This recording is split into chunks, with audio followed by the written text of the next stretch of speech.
Welcome to my channel lesson.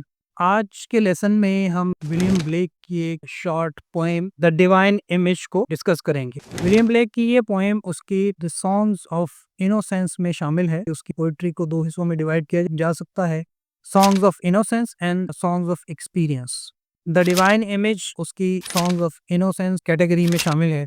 So 20 lines की एक poem है that has been divided into 5 stanzas of 4 lines each. Simple इसकी rhyming scheme है। Let's start. To mercy, pity, peace and love, all pray in their distress, and to these virtues of delight return their thankfulness।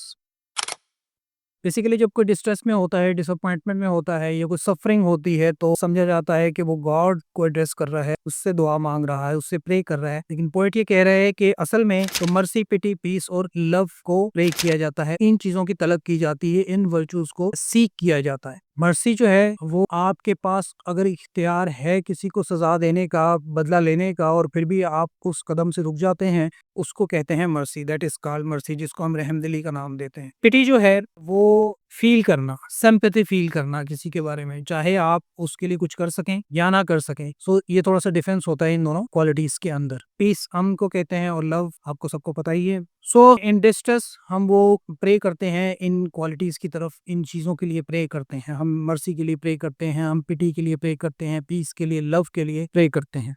And to these virtues of delight return their thankfulness. तो जब लोग जो हैं उनकी ख्वाहिश पूरी हो जाती है या वो उस मुश्किल वक्त से निकल आते हैं तो फिर अपना ग्रेटिट्यूड भी इन्हीं क्वालिटीज को वो एड्रेस करते हैं, इन्हीं के वो शुक्रगुजार होते हैं। किसके? ये जो वर्चूज चार बताई हैं, mercy, pity, peace and love. For mercy, pity, peace and love is God our father dear, and mercy, pity, peace and love is man his child and care. So stanza का मतलब ये है कि God जो है वो भी इन चार खूबियों से मिलकर बना है, या गॉड के अंदर भी डोमिनेंटली ये चार क्वालिटीज पाई जाती हैं, मर्सी की, पिटी की, पीस की और लव की। और जो क्रिएशन है गॉड की, जो ह्यूमन बीइंग है, उसके अंदर भी ये चीजें रिफ्लेक्ट होती हैं। So these are the godly qualities that are reflected in human beings also. So एक तरह से ये शेयरिंग है, गॉड की ही तरफ से ही दी गई हैं ये क्वालिटीज, और गॉड के और ह्यूमन बीइंग्स के दरमियान ही एक तरह से ये चीजें दोनों शेयर होती हैं। For mercy has a human heart, pity a human face, and love the human form divine, and peace the human dress.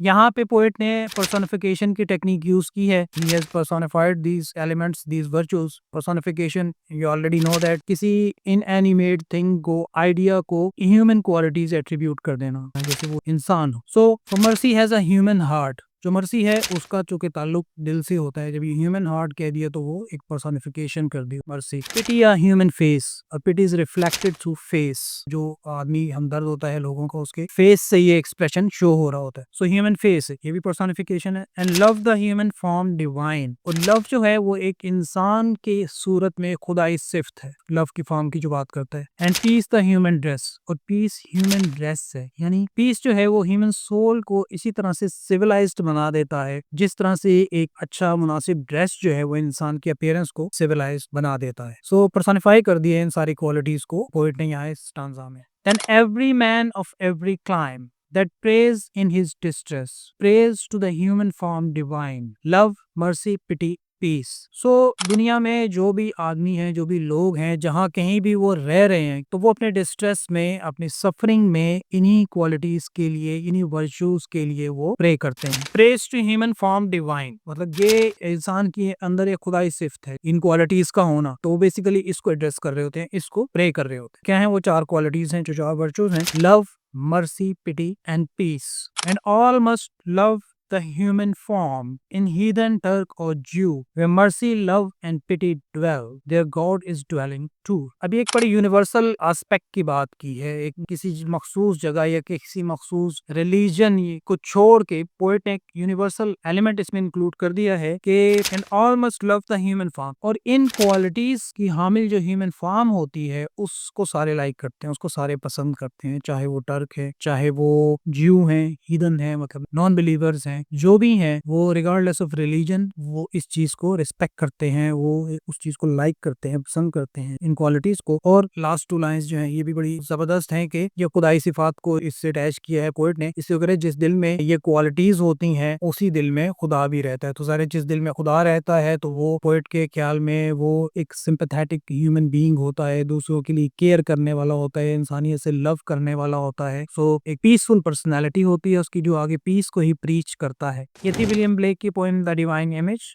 इसमें हमने देखा उसने पर्सोनिफिकेशन की टेक्निक यूज की है, एज अ पोएटिक डिवाइस उसको यूज किया है अपने आइडिया को एक्सप्रेस करने के लिए। सो इसका मेन थीम भी यही 4 क्वालिटीज ही हैं, 4 वर्चूज ही हैं जो इंसान के अंदर पाई जाती हैं और एक लेवल पे आके ह्यूमन बीइंग और गॉड में ये एक तरह से कॉमनैलिटी को उजागर करती हैं, शो करते हैं कि जिस दिल में ये क्वालिटीज होती हैं उस दिल में गॉड रहता है, उस दिल में खुदा रहता है। तो इस हिसाब से ये एक लिंक करती हैं ये क्वालिटीज गॉड को ह्यूमन बीइंग्स के साथ और ह्यूमन बीइंग्स को गॉड के साथ। I hope this is helpful. Thank you for watching.